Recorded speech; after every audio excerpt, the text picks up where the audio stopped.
From the Oklahoma City Thunder striking a clever trade for Victor Oladipo with the Heat, to Phoenix creating a super team with the Bradley Beal trade, these are the biggest NBA offseason trades so far. The Thunder showed just how well-run an organization they are by convincing the Heat to give up Oladipo. It might come across as a win-win trade, but make no mistake, this is only a win for the Thunder. You see, the Heat created a $9.5 million trade exception, and that's going to go a long way in their hopes of landing Damian Lillard, along with a bit more help. In case you're confused, that is the entire trade. No players, no picks, nothing. The Thunder's betting on Oladipo's recovery from that knee injury he got back in April, and their plan is rock solid. Knee injuries are tricky, and Oladipo's spent quite some time on the sidelines. But when he's healthy, he's one of the best talents in the league, and should quickly become an important player for this OKC side. The Heat fans can claim that it wasn't worth keeping Oladipo around, but let's come back to this when he's fit and firing in Oklahoma City. I can't wait to see how he plays alongside some of the best young talent in the league. And I'm even more excited about the Pacers getting Obi Toppin from the Knicks. Having been the number 8 pick back in the 2020 draft, Toppin joined the Knicks with a lot of promise. He'd been picked ahead of future superstars like Tyrese Halliburton, Tyrese Maxey, and Desmond Bane, but let's be honest, he isn't as good as any of them. Though I wouldn't completely write Toppin off. He's still a super talented player, but New York just wasn't the best option for him. This trade that saw the Knicks receive 2 future second-round picks, while creating a $7 million trade exception, is a very clever idea. The Pacers are quietly building a lethal roster, and with pure quality all over, I can see Toppin shining in that setup. He'll also be away from mainstream media's attention, and that's exactly what he needs right now to get his NBA career back on track. It's also a really good trade for the Knicks, who immediately used this freed-up cap space to land Donte DiVincenzo on a 4-year contract, and still remain under the luxury tax. This is a win-win trade, but the Pacers will be the happier party if Toppin challenges for a starting spot on that roster within his first couple of seasons. His main competition is the 8th pick from the 2023 NBA draft, Jarace Walker, and I expect Obi to make that spot his very own. Talking about some trades that went under the radar, there's also the 3-team deal with the Heat, Spurs, and the Cavaliers.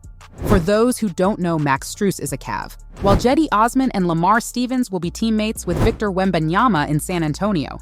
Let's start with the Cavaliers, because I'm a huge fan of their roster.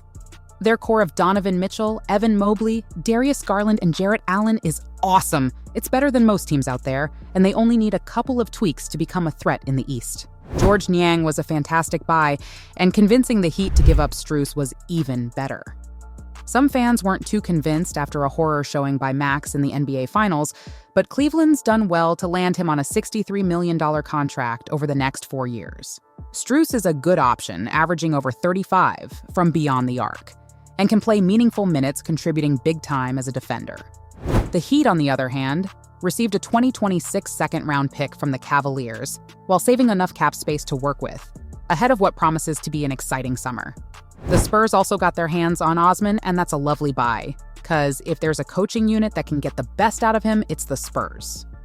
Lamar Stevens is another great grab and could be used either as part of a trade or an option off the bench. The Spurs joined this trade only to make up the salary restrictions, and they've come out winners, landing a second-round pick in the process as well. Talking about winners, the Utah Jazz struck gold with the John Collins trade, and honestly, I'm lost for words. Collins has been on the trade block for an eternity, so it's not a move out of the blue. But this summer, the Hawks' financial troubles proved too much for the guy.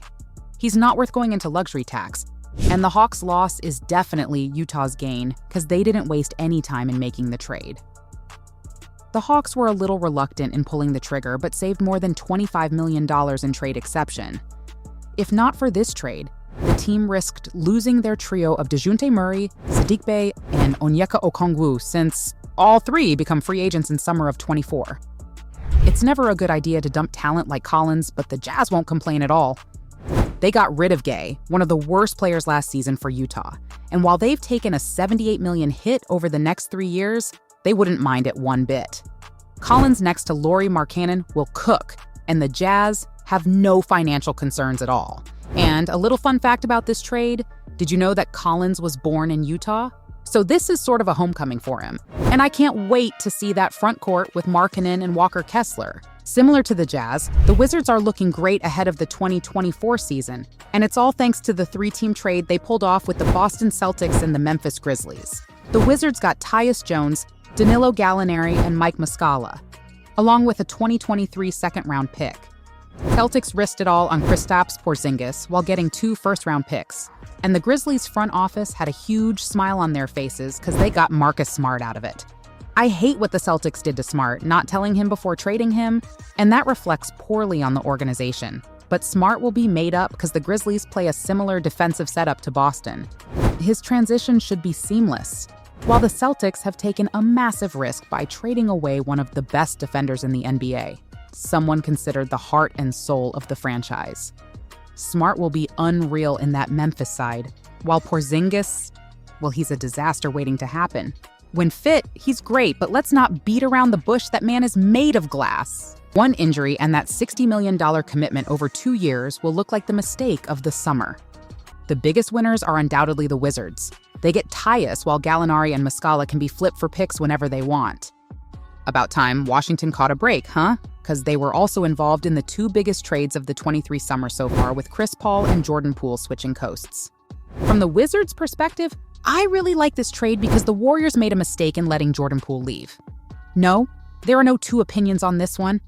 Yes, he had a pathetic 2023 postseason, but the talent is there for everyone to see, and he's going to get a lot of opportunities to shine as a Wizard.